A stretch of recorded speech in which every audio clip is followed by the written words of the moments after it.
Welcome to Solicited Advice to Live Your Best Life. I'm your host, Kate Hess. You're in the right place if you're tired of feeling stressed, anxious, and overwhelmed, or if your critical inner voice is the loudest voice in your head. Join me each week for actionable, healthful, and healing habits based in mental and emotional hygiene practices to help you turn your self-criticism into self-love. And along the way, bring more freedom, serenity, resilience, and joy into your life. I'm a mental and emotional hygiene coach, and I'm thrilled to join you each week to answer your questions and help you live your best life.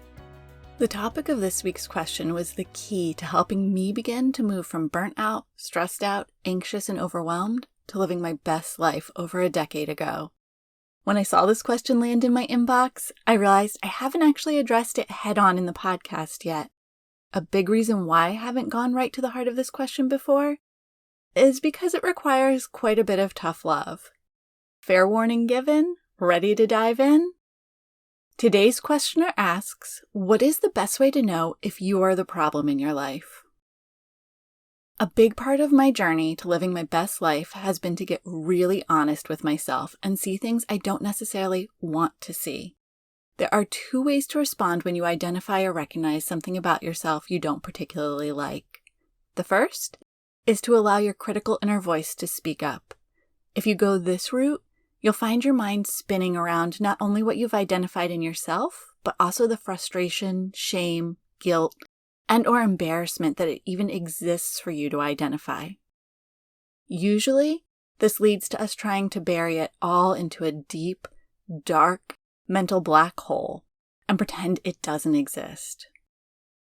The other option is to acknowledge it without judgment, to see yourself through compassionate eyes, recognizing that we are all human, having a human experience, which by its nature is perfectly imperfect, filled with mistakes, struggles, and opportunities to learn and grow. When you approach this process from this place of non-judgmental awareness, you're able to recognize what you're ready to release and make changes to move you closer to who you want to be and the life you want to live. From these two definitions, I bet you can guess which one I'd recommend you adopt. When you work to quiet your inner critic and instead approach what you discover about yourself with compassion, you're able to actually take action to get out of your own way and stop being the problem in your life. In yoga, we refer to this type of self-discovery through the lens of acknowledgement without judgment as the witness consciousness. You're simply witnessing what plays out in your mind without attaching to the thoughts and stories as they roll through. Here are a few suggestions to help you begin to cultivate this technique. Begin a meditation or mindfulness practice if you don't already have one. If you do have one, practice simply watching the thoughts move across your mind like clouds moving through the sky. Allow them to simply be without expanding the story. In improv, you're taught to respond to people with yes and, because it helps move the story along. In day-to-day life, you might also be used to experiencing yes but, which is sort of like moving the story in reverse, explaining why you've already ruled something out as a possibility. Instead of yes and or yes but, try to meet your thoughts with a simple okay. When you practice this technique on thoughts that arise during meditation, like what to make for dinner or how to organize your day, it allows you to gain experience for when you approach something a little more emotionally charged. If you're not sure how to get started with this, I've created a guided meditation designed to help you begin to cultivate this state of witness consciousness. It's the bonus for this week's episode, and you can download it at nourishnestbreathe.com/P30. That's P as in podcast and the number 30. In the digital world we live in, it can be easy to miss the messy parts of other people's lives when you only see what they deem to be Instagram-worthy. In a 2019 systemic literature review published in the journal Media Psychology on studies conducted on social comparison and self-esteem, researchers concluded that social media use often triggers upward social comparisons, leading to declines in self-esteem.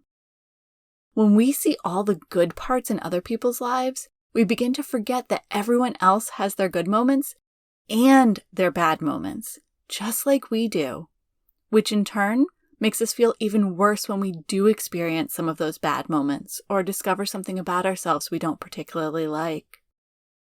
Take some time to recognize the world is filled with imperfection, and that's not a bad thing. Think about a 4-leaf clover. Many people regard that as good luck, but it's simply an imperfect 3-leaf clover. As you work on self-discovery, if you notice your inner critic chime in, gently remind it that imperfection is an opportunity to learn and grow, not something to feel shame or guilt about. Okay, having said all that, let's get into answering the question, how do you know if you're the problem in your life? If you're feeling stuck or stagnant, this is a good sign you're the problem in your life. When you feel stuck, it usually means you've chosen to accept the status quo. To get out of a stuck or stagnant place, you need to take action. Think of it like stepping in mud. If you just leave your foot in the mud, eventually it will stop raining and the sun will come out. The mud will begin to dry, but instead of getting unstuck, your shoe is now encased in hard clay, which shrank and tightened up around you as it dried. The only way to get unstuck is to physically pull your foot free. I suppose you could wait around for a car to come driving through the area and hit you, therefore knocking you free of the mud, but that comes with some pretty nasty consequences. The same thing applies in life. If we wait for circumstances to propel us out of a place where we're stuck, chances are it isn't going to be pretty. You instead need to take action to break out of that place you're stuck in. Do you keep experiencing the same story with different details? For a long time, I'd work at a job for a few years, get overwhelmed and burnt out, and leave, only to repeat the pattern again. And for a long time, I thought it was the jobs I was choosing. They required more than any one person could give. In fact, often when I left these jobs, I was replaced with more than one person. Here's what I was missing. The job responsibilities when I left were greatly expanded from what they were when I was hired. As a perfectionist and a people pleaser, I would take on more and more and more responsibility, trying to make sure everything was done just right. I struggled to say no whenever anyone asked for help or needed me to take on an extra project. And as a result, my job duties ballooned the longer I worked somewhere. The problem wasn't really the people I worked with or for. It was me. It was my poor boundaries that saw me say yes to everything. It was my desire to have control and make everything perfect.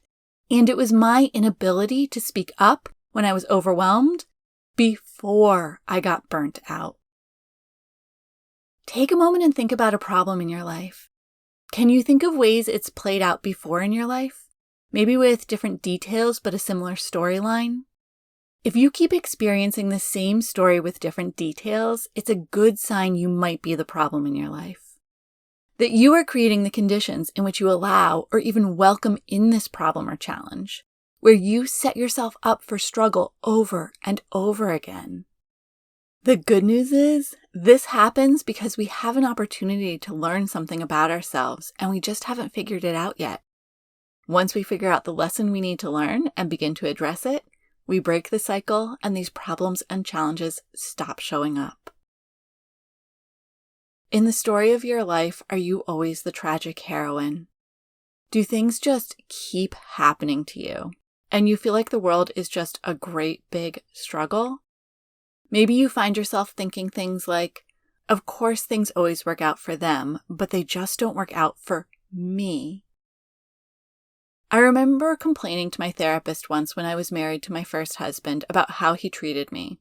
And she looked at me and said, "You must be getting something out of it or you wouldn't still be with him." At the time, I had no idea what she was talking about. But now I know. I felt good being the martyr. When I sacrificed my needs to take care of others, I felt noble and worthy. But it also meant I didn't own my role in any of the unhealthy dynamics in my personal relationships, either romantic or platonic. I simply felt put upon by the world. If you find yourself falling into the thought patterns and behaviors of a victim or martyr, this is another good sign that you are the problem in your life. Sometimes stuff happens in our lives that we'd never wish on our worst enemy. When I talk about the victim here, I'm not talking about that stuff. Things like having your car stolen or being violently attacked. Psych Central defines the victim mentality as when a person feels like a victim across situations, even when the evidence suggests otherwise. They may feel they have no control over what happens to them. And they go on to add, it can involve feeling like the world is out to get you or having difficulty taking personal responsibility for what happens in your life. I once knew a woman who was incredibly angry with her parents for dying. She was an only child, and although she had a husband and 2 children, she felt as though her parents had left her all alone. Her anger came from this mental state of occupying the role of victim. She believed they had abandoned her by going ahead and dying. An important note, they both died of natural causes. In her story, their death was an example of the world being out to get her. If you find yourself slipping into this role, again, you're being invited to learn a lesson. In the case of the woman who was angry with her parents, a great lesson would be to learn empathy, to recognize that death might represent the end to suffering for someone who has been ill for a long time. Perhaps, as in my case, the lesson is learning to cultivate an intrinsic sense of worthiness, not one dependent on relational transactions with others. It's often humbling to recognize the role we play in these struggles and challenges we face in our lives. It's important to begin identifying where our thoughts, actions, stories, and beliefs are actually fueling these challenges instead of helping to solve or resolve them. And in recognizing the role we play, we get the opportunity to make a change, which in turn allows us to actually solve these struggles and challenges. There was a time in my life when I was waiting for a headhunter to call and offer me a dream job. I knew I was working so hard at the job I currently had, and I believed a headhunter would somehow hear through the grapevine how awesome I was and offer me some amazing opportunity. But I had no idea what that amazing opportunity was. And I didn't share this desire with anyone so they would even know to share how awesome I was with a headhunter. I wasn't actually working to co-create my life. I was simply sitting back and hoping it would magically come to me. If you're listening to this podcast, there's a good chance you've heard a lot about manifestation and the law of attraction. And I do believe both of those things are really important. But something we sometimes miss is that you need to take conscious action to actually manifest and attract what you want into your life. You can't simply think happy thoughts and wake up tomorrow with your dream car in the driveway. So if you're expecting a perfect life to manifest, but you're not taking any actions to clarify what that life looks like and begin to take action steps to move toward it, that's another good indicator you might be the problem in your life. Co-creation is the process of setting goals and taking action to move your life toward them. I could fill several podcasts with this topic, but here are a few important things I want to note on this process. First, this is co-creation. You are in a dance with the world around you. It's less like you're in a sandbox in a room inside, building your dream castle, and more like you're on a busy, windy beach, building your dream castle while navigating everything going on around you. Depending on your beliefs, you might view your co-creator as God, the universe, and/or the realities of this physical and temporal world. Next, you can manifest feelings and emotions as well as things. Often we try to manifest a specific thing, a specific car, house, partner, job, etc. But I prefer to focus on the emotion or feeling behind the thing I'm trying to manifest. For instance, a new car might make me feel safe when I'm driving on the highway, so I focus on manifesting safety. A new car isn't the only route, and focusing on the feeling allows you to be open to the job that offers you the opportunity to work from home and eliminates the hour-long highway commute you are doing every day. Finally, taking responsibility is key here. You need to actively set a goal and take action to move toward it.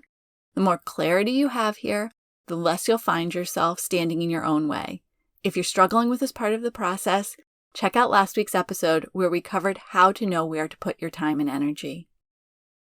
If you think you're the problem in your life, simply listening to this podcast is a great first step. It's bringing conscious awareness to something which, to this point, has likely been festering below the surface. If one of these ways of being the problem in your life resonated strongly with you, begin to learn more about it. Journal, meditate on it, read books, listen to podcasts, talk to friends. Just get curious. Learn more about yourself, learn more about alternative ways of showing up, and use all of that to begin to get out of your own way. This level of self-discovery and introspection can feel like a lot. If you'd like additional support, I'd love to help. I'll include a link to schedule a personal roadmap discovery call with me in the show notes. Additionally, I have a printable journal for self-discovery which offers 90 prompts to help you explore stories, beliefs, and thought patterns which might be preventing you from living your best life. I'll add the link to purchase your copy in the show notes as well. Finally, if you decide to embark on this journey without the support of a coach or other trained professional who can guide you through the process, please make sure you offer yourself time to process and integrate. This is the work of a lifetime, not a weekend. Thank you so much for joining me today for this episode. Please hit subscribe wherever you receive podcasts. If you've got a question that you'd love to hear addressed on a future episode, please submit it using the form on my website at nourishnesttbreathe.com/podcast. I'll include that link in the show notes. And remember, living your best life isn't about changing your life. It's about changing the way you show up for your life. Thank you so much for joining me for this episode of Solicited Advice to Live Your Best Life. If you enjoyed this episode, please take a moment to leave a rating and review wherever you subscribe to your podcasts. Your rating and review makes it possible for other people just like you to discover this podcast. And don't forget to check out all of my free resources at nourishnesttbreathe.com/resources.